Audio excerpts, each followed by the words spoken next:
All right, so behind me are some of the terms that we use in Chinese. Specifically, they're in Cantonese. A funny thing is, when I first started teaching, I was a very big stickler for this. I thought that in order for the art to be authentic, so to speak, you had to learn the language of that particular style. Nowadays, I'm not as stressful as that, but maybe Andrew remembers this, but if he's watching this video, I used to make them learn terminology. They had to learn this is BUG, this is Ping Choi. They had to learn all that, and I actually had students quit because they couldn't get all the terminology down.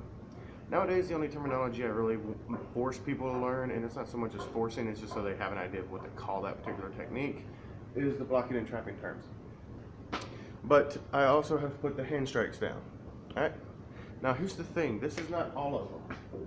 These are just the basic ones that I think that just it would be good for y'all to learn. Later on, we'll add the kicks and everything else.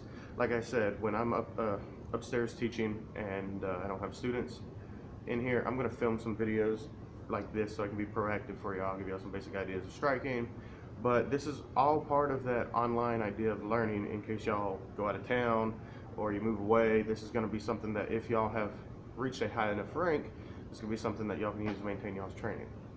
All right, so let's go ahead and get into the blocking and trapping hand techniques. All right, so the first one we got is Pak Sao. Pak Sao means slap. It means slapping hand. I took a picture of this and I'll zoom in on it too. You see it at the end. But Pak Sao means slapping hand. There's two different ways to Pak Sao. All right. Now, again, I used to be very strict about this, and you had to know both names. All right. If you notice, all of these say Sao at the end. Sao means hand. All right. But there's two Pak Saos. You have your normal Pak Sao, which goes into your center line. Now, notice my hand's not pushed this way like I'm pushing towards this wall. My wrist is curved a little bit inward, so that I'm actually deflecting. All right, when I'm on my center line and I do this Pak Sao, it's done to deflect a strike or to pin so that I can hit. That is what this Pak Sao is. It's not this. All right, this is basically Wu Sao. I didn't even put that one up there, but Wu Sao means guarding hand. You're trying to deflect on this side and you guide your hand back this way. Pak Sao is slapping hand. If I'm in my fighting stance, someone does a punch, I Pak Sao to my center line or I pin in to come in and strike. Second Pak Sao we would call Wong Pak Sao.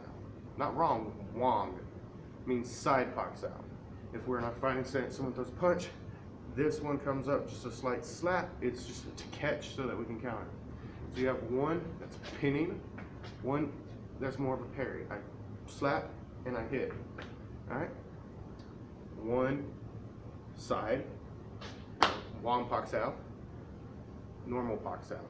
Make sure that's got a turn. Not here, here. All right? So, Pak Sao to the center line, side Pak Sao or Wong Pak Sao. Nowadays, we just refer to both of them as Pak Sao. There's no point in that because there's no point in knowing this is Wong and this is regular Pak, because then you go low and you slap away and that's called Ha Pak Sao. It just gets more and more confusing. All right? So we want to keep it simple. The funny thing is when we get to the strikes, Chung Choi, it's called Lao Sao Jik Chung Choi, which means heart thrusting punch or sun heart thrusting punch. They got simplified even more when we get over there. All right, but that was Pak Sao. Tan Sao. Tan Sao is a palm up high block. All right. Some people say it has to be on your center line. I take and put it on my shoulder line. The reason I put it on shoulder line is this is here. It's more likely to block a hook. This in the center line, they're gonna go right around my arm and hit me. All right, so we go shoulder line, and when we punch, our strike's on our center. If this is here and I shift, it looks like it's just a little bit off. This is on my shoulder line. That's how I block and hit. But that's Tan Sao. You have three ways of doing Tan Sao. You have the break your elbow, put it in the center one, which is for dynamic tension. It can actually build up your triceps, build up your forearm muscle. You have the side Tan Sao where it's here, right? It's on this line, but I shift, and people see it as me doing this. That's not what I'm doing. Here, and shift, I turn my body. All right? It's that Tan Sao. I like to say that If you look, my hand is almost in line. No one really punches you in the forehead. My hand's like in line with my eyebrows. Someone throws a high punch, I lift my tonsil higher. That's it. If someone throws a body shot, I drop my tonsil down to protect my ribs. So if I was in a fighting set, someone throw a punch at my side over here, I drop that down. All right? That's tonsil. The third way of doing it, you have pushing, side body, then if we're in bong, which we're gonna get to, you whip down and you block a little harder. All right? But that's tonsil. Palm up, high block. Gansao. All right? Back up a little bit so you can see Gan. Gansao is a low chopping block. All right, typically we do not do this one that much anymore. There's two reasons we don't do this. I'm in a fighting stance and I go this low, I open a big quadrant. Now if I want to bait you so that I can come in, I'll do that. All right, but this is not done to block a kick like some people would say, because a person's leg is stronger than your wrist. All right, but I teach Gansao because Gan, G-A-N, some people spell it G-A-O-N, but I teach Gansao is be gone, get away. All right, and what I mean is, it's an O-crack technique. I just see something coming and I chop it real quick. Notice the body movement. I don't just go there. If I chop low and had to block a kick, I step in to smother it, or I try to step back. All right, but Gansao can also be used for disarming purposes. Someone tries to stab you in the stomach, you can jam and hit. Remember, you can jam and hit. We don't disarm per se so much as we try to blind the guy, or if we have our own weapon, we try to end it before he can end us. All right, but that's Gansao, just a low chopping block. All right, Bong Sao. Bong Sao means, Bong Sao actually in Chinese means to bind. It means binding arm. People refer to it as a wing arm. So what I did is what I wrote on the wall. I give you the rough translation of what it is. But people call it wing arm. It's easy to call it a wing arm because it looks like a wing. You're doing the chicken dance. All right? What you do is you take your wrist, it goes into your center line, the line that cuts your body in half. You force your elbow, hopefully you can see that. I don't just leave this up, my elbow pushes forward. Now, the reason for that is you focus on your elbow, not your wrist. Some people see this as like you're trying to high block. You could, in theory, do that, but that's not what it is. It's meant to be rolling and deflecting a strike to the side. If we do block, because nowadays we strike first, but if we do block, the thing is we don't block so much as we cover. If somebody's throwing a punch and I don't know what's coming, I bring this up. Notice how my face is hidden here, my shoulders push forward, I'm focused on my elbow, and this comes up secondary insurance. If a person's punching you, 9 times out of 10, they'll probably punch you in the head. But this kind of offers a little bit of coverage to the chest and the vital targets of that part of the body. This covers, we get an attachment so that we can hit. All right, from the side, it looks like this. All right, now people go, that's Quan Sao. Yes. All right, Quan Sao is when you take a Bong Sao and you put anything behind it. It turns your bong into Quan. All right, both of them are for jamming or tying the person up. If I throw a punch and you go to parry it and you're slapping it out the way, my Bong Sao comes out for a second to redirect that elbow, then I hit you. Bong Sao. Now, one thing to look at, I'm gonna drop my hand down exactly how it is so you can see the angle. Back up. Good. My Bong Sao comes down at a slight angle, my hand's pointing forward. When I just lift my elbow up, that's the same line it's in. There, slight angle. Don't have it 90 degrees. Don't bring it in like this because it will get collapsed. Now, some people say, well, you're focusing on the elbow. Yes, yes you are. But if this gets pinned, I can't roll it. So I want this extended slightly so I can make sure I get that slight angle here to deflect. And watch my shoulder. I'm not leaning to do that. I push my shoulder forward. All right? Then I turn to redirect and hit. That's Bong Sao. You can do a Bong Sao low, and this is for a whole nother video. All of these blocking techniques, they're just shapes. And we find out what we can use those shapes for. A bong sao can put a person in a hammer lock if you do it right. A bong sao can put a person in an arm lock.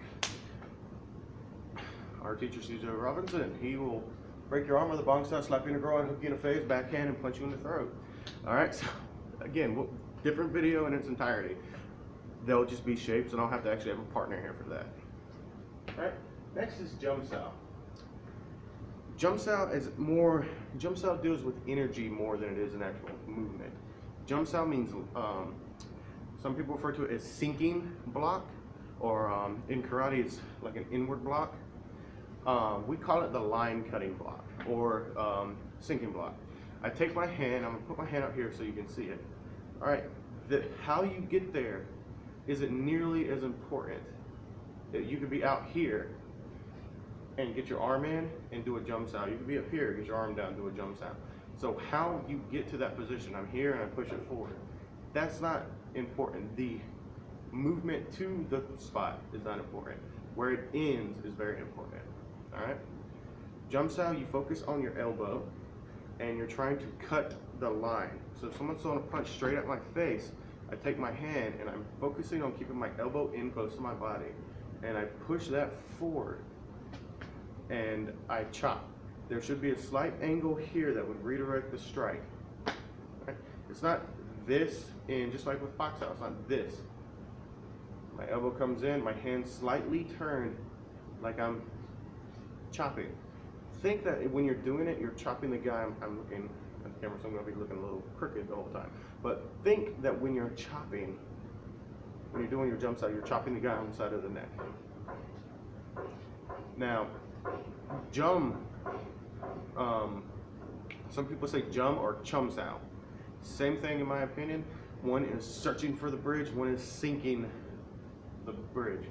Now, the funny thing is, a lot of people, I'm going to just extend my hand because this is how I demonstrate to my students. A lot of people think the jump sao is in the hand. And you come in, notice how my elbow is out? That gets me hit. Jump sao is focused on bringing the elbow in.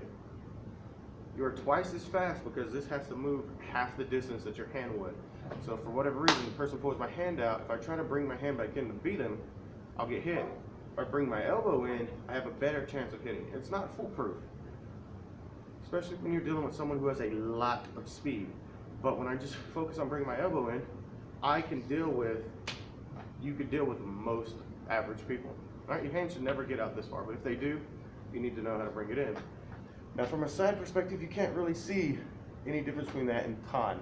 So I'm not going to, that was just pretty much irrelevant. Jump sao, chopping in, that's jump sao. Just like in karate, when you have a block up here and you block in real hard, that same kind of motion, only we're driving the elbow forward a little bit. That's jump. Fuku sao. Fuku sao is elbow in, bent wrist. People go, why are you doing this? Some people make you pinch your two fingers together and really pop out your forearm. This is just, I like to say that your fuku sao, it's, well, if your fuku sao is out like this, you're doing mantis. Fingers pointing forward, that's mantis.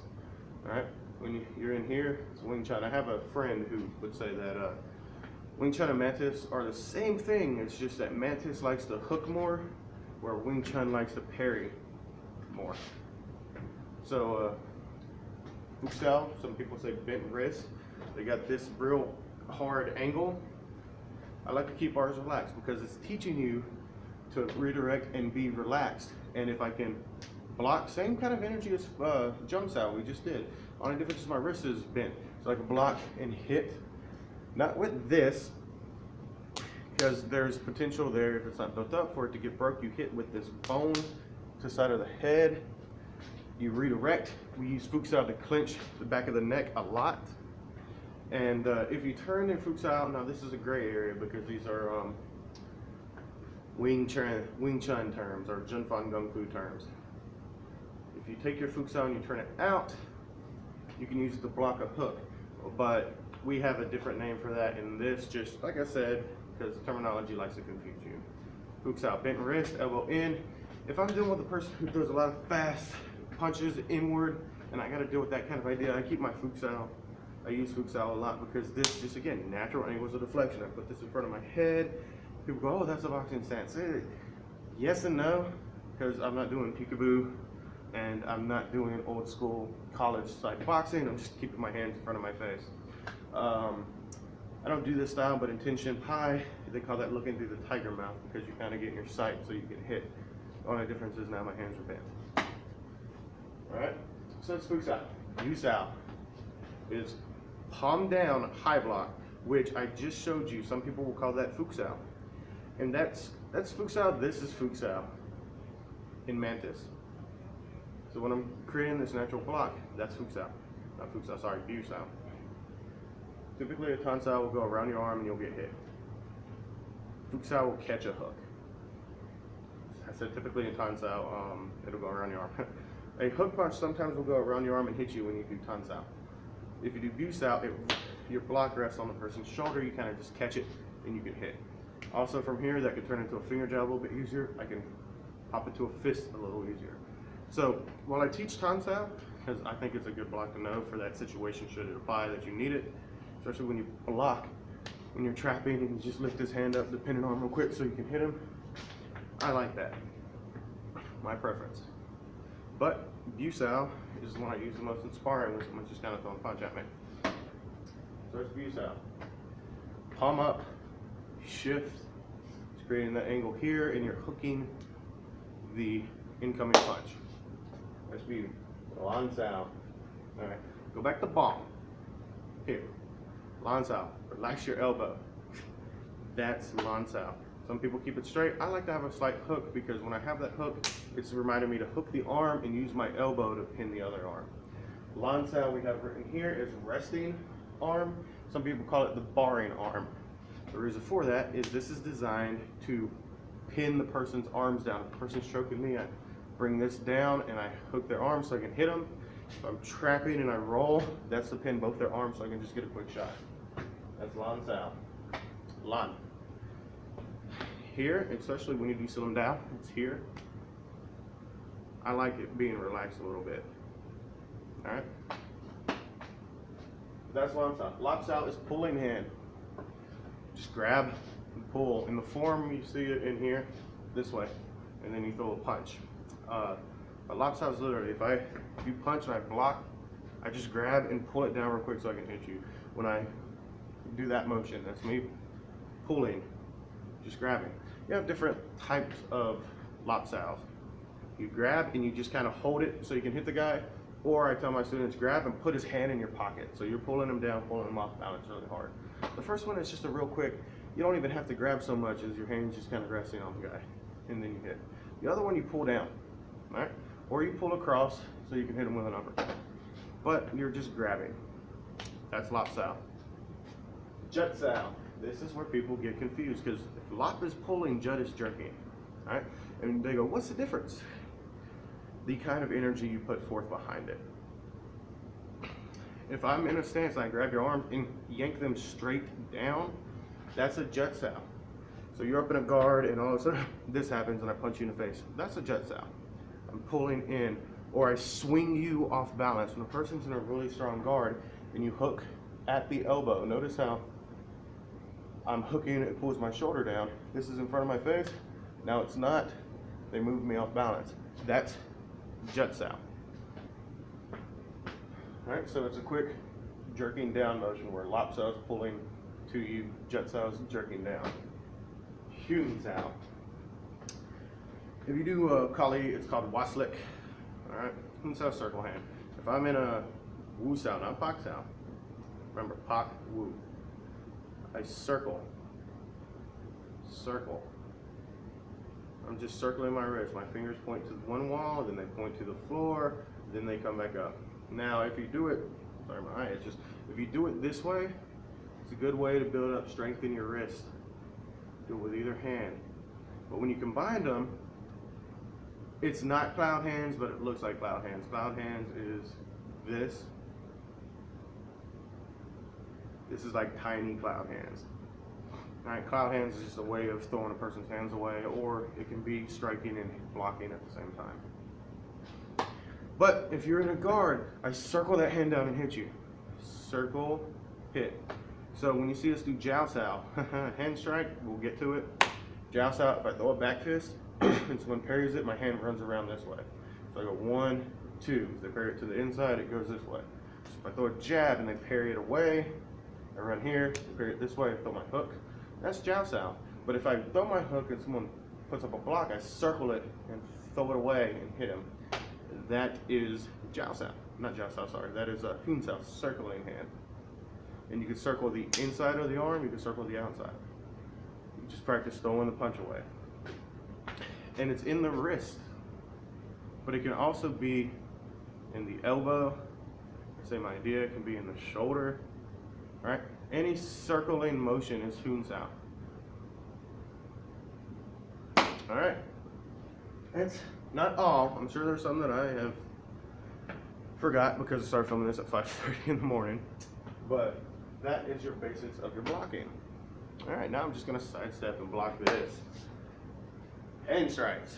All right, again, if you wanna learn something, focus on the blocks, because this is a vertical punch, this is a horizontal punch, this is an uppercut. All right, we have English terms that clearly define what we're doing with this. All right, it's a little different with blocking, but at the same time, you can say, oh, here's my tonsil. Well, guy doesn't punch me, I block. All right, so it can be the beauty of this.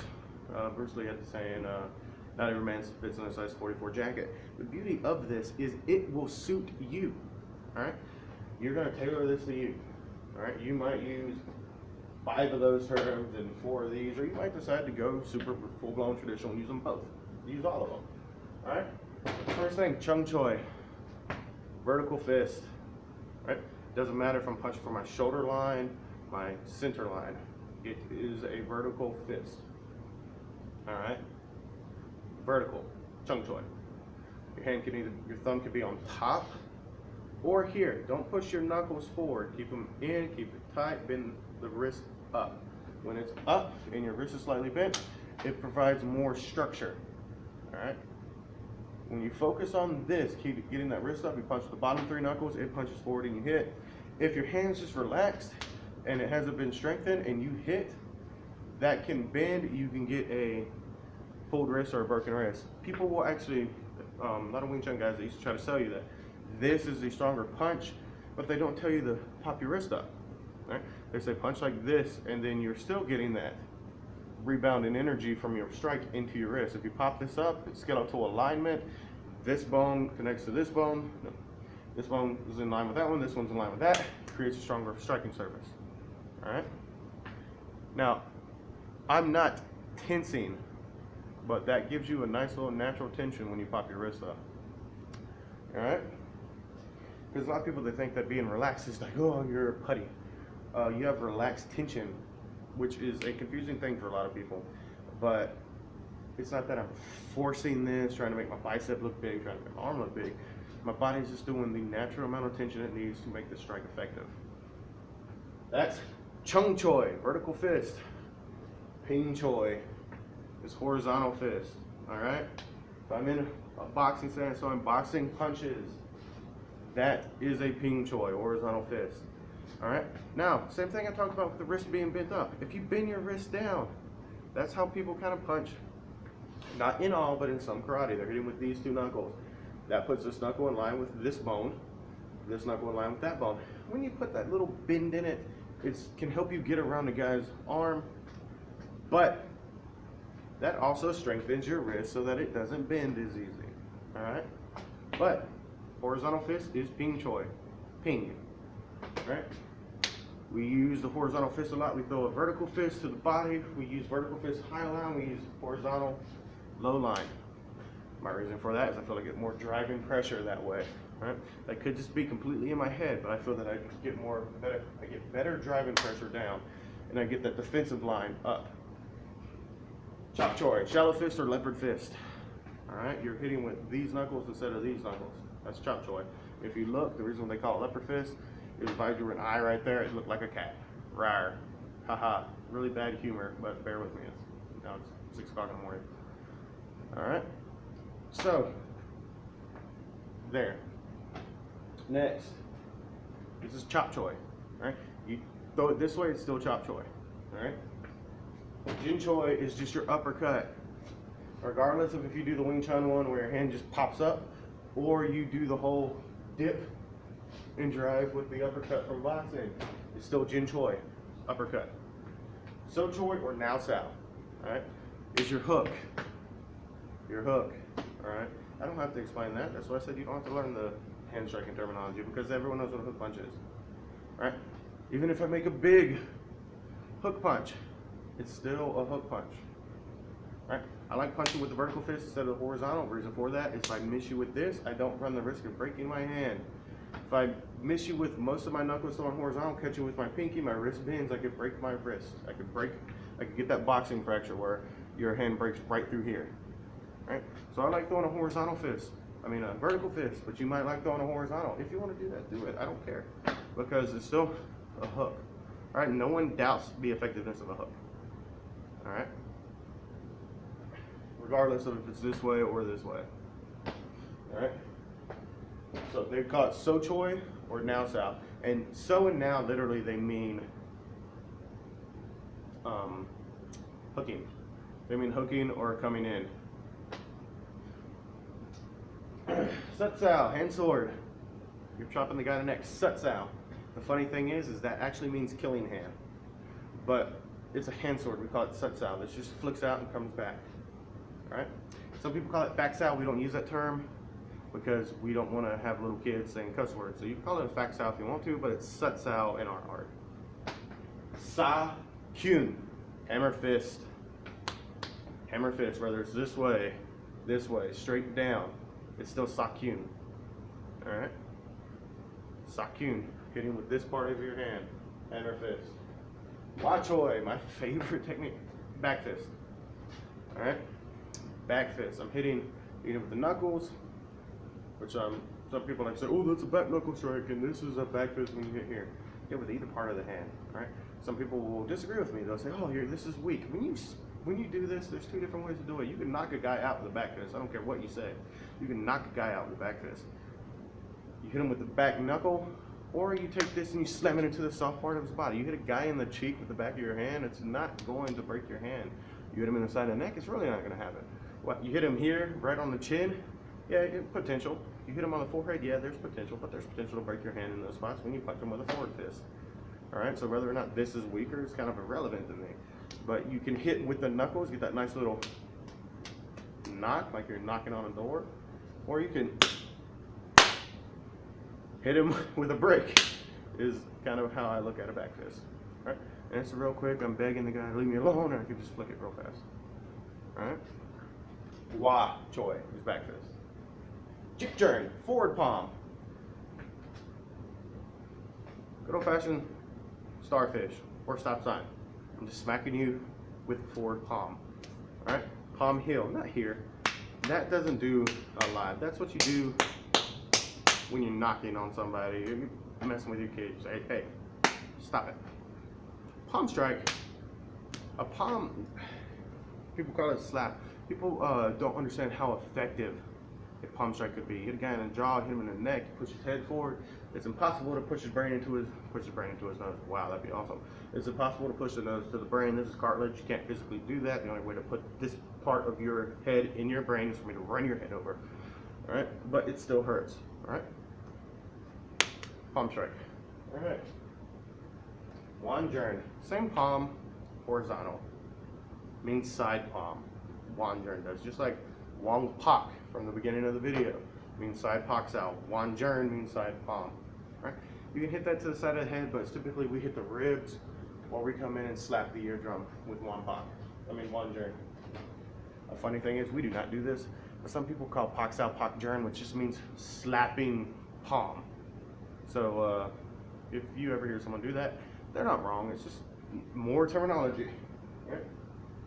UG, finger jab, aiming for the eyes, or the throat, or up under the ribs, or in the groin, if you're so inclined to do that. All right, especially if you're checking for hernias. Really bad humor, but yeah, whatever. Finger jab, throat jab. Sorry. Finger to the eyes, throat, soft tissue areas to the side. Hit him with a temple. Hit him in the temple with one finger. Take your hand, hook it. Only do one finger for me. That's still BUG. You're doing a menace hook. That's BUG. Crane, beak. That's actually called ding sound. But we're not going to get into that one. The animal terms I kind of just, with the exception of Fujiao, which means calling, I leave those alone. Alright, but BUG is just darting fingers, right? Or finger jab. Regardless of where you hit, real quick, it shoots out. I don't like doing this because if I hit the forehead, I break my hand. I like keeping my fingers slightly bent. The reason for that is if I go and I hit you in the head, my fingers bend, they turn into a kind of a tiger strike palm. Or if I hit you here, my fingers naturally land in your eye. So I like to keep my fingers bent when I do it. Not bent like I focus on it, I keep them relaxed. Alright, now the final one. I don't even use this strike, but some people do. Lao Sing Choi, breaking back fist. If I throw a back fist or I throw a punch and the guy leans back, I take that and I extend a little bit and I bring my hand down. It's meant, the way that I learned it, this is a horrible representation of it. The way I learned it, it's I'm bonking you on the nose and just breaking it down to get you to look down. Right? So that comes out like this. In my opinion, an acceptable way of doing it is, Sifu calls it the curtsy. This comes out, you're slapping the guy, your hand rides down the stomach, hits him in the groin, then you hit him with a hook. 1, 2. Alright, that isn't, in that idea, it's not a Lao Sing Choi, but it's that same kind of energy. Alright? So the thing is, like I said, with the hands, it's a little different when I say Jin Choi, meaning uppercut. But some of these have a energy behind them, like jut is jerking. Alright, you could jut sao with a closed hand and just hammer the guy hand down. That would be jut sao, jerking hand. Alright? So typically, again, the blocks deal with more energy. Strikes are kind of a little more straightforward. But you can use that same motion, you can use the motions for anything. Alright guys, so this is a long video, it's going to take forever to upload. So I'm going to go ahead and I'm going to end it. It's 32 minutes long. If you have any questions, feel free to ask. I'm going to get a close-up of this real quick so you can see it. And I hope y'all enjoyed the video. The next one, if I can get a partner or we have free time during class at the end of the day, we'll demonstrate my idea that even though they're techniques, they're shapes, and you can find anything you want to do with those shapes. Alright, let's get a close-up of this real quick.